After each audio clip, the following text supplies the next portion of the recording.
Tema 2. Ecuaciones de conservación de la masa y de la cantidad de movimiento, parte 4.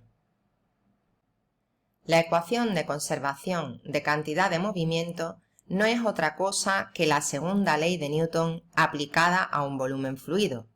Por tanto, lo que estoy buscando es derivada de la cantidad de movimiento aplicada a mi volumen fluido igual a suma de las fuerzas externas sobre mi volumen fluido.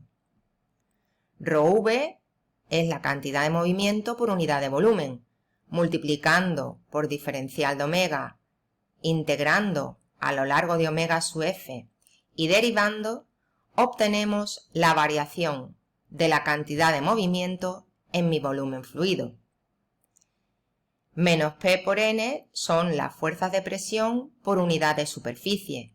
Si multiplico por diferencial de sigma e integro a lo largo de sigma sub f, obtenemos la resultante de las fuerzas de presión sobre las superficies que encierran a mi volumen fluido. N por tau' son las fuerzas por unidad de área debidas a la viscosidad. Si multiplico por diferencial de sigma e integro a lo largo de sigma sub f, obtenemos la resultante de las fuerzas de viscosidad sobre las superficies que encierran a omega sub f. Rho F sub m son las fuerzas másicas por unidad de volumen. Multiplicando por diferencial de omega e integrando a lo largo de omega sub f, obtenemos la resultante de las fuerzas másicas sobre el volumen fluido. Esta es la ecuación de conservación de cantidad de movimiento en forma integral aplicada a un volumen fluido. Para obtener la forma integral aplicada a un volumen de control, hemos de aplicar el teorema del transporte de Reynolds, que nos permite expresar la variación de la cantidad de movimiento contenida en mi volumen fluido como la variación de la cantidad de movimiento contenida en mi volumen de control más el transporte convectivo de cantidad de movimiento a través de las paredes que encierran a mi volumen de control. La variación de la cantidad de movimiento en mi volumen de control más el transporte convectivo de cantidad de movimiento a través de las superficies que encierran a mi volumen de control será igual a la resultante de las fuerzas de presión sobre las superficies que encierran a mi volumen de control más la resultante de las fuerzas viscosas sobre las superficies que encierran a mi volumen de control más la resultante de las fuerzas másicas sobre mi volumen de control. Esta es la ecuación de conservación de la cantidad de movimiento en forma integral aplicada a un volumen de control.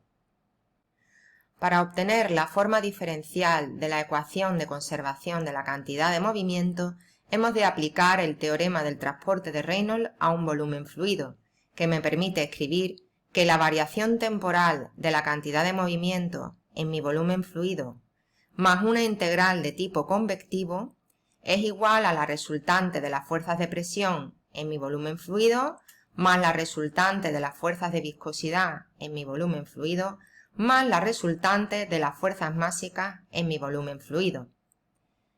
Si transformamos esta integral extendida a una superficie en una integral de volumen mediante el teorema de Gauss, obtenemos la divergencia de ρ v.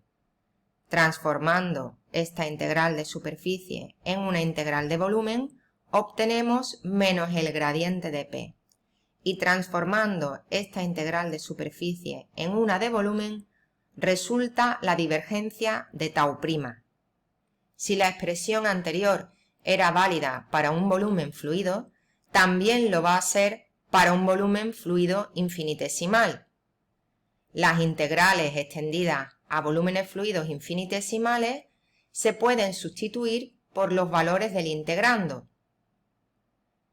Puedo eliminar diferencial de omega sub f, puesto que aparece multiplicando en todos los términos de la ecuación. Obtengo que la parcial de ρv con respecto del tiempo más la divergencia de ρVV es igual a menos el gradiente de P más la divergencia de tau' más ρF sub m. Voy a desarrollar la derivada de un producto y la divergencia de ρVV.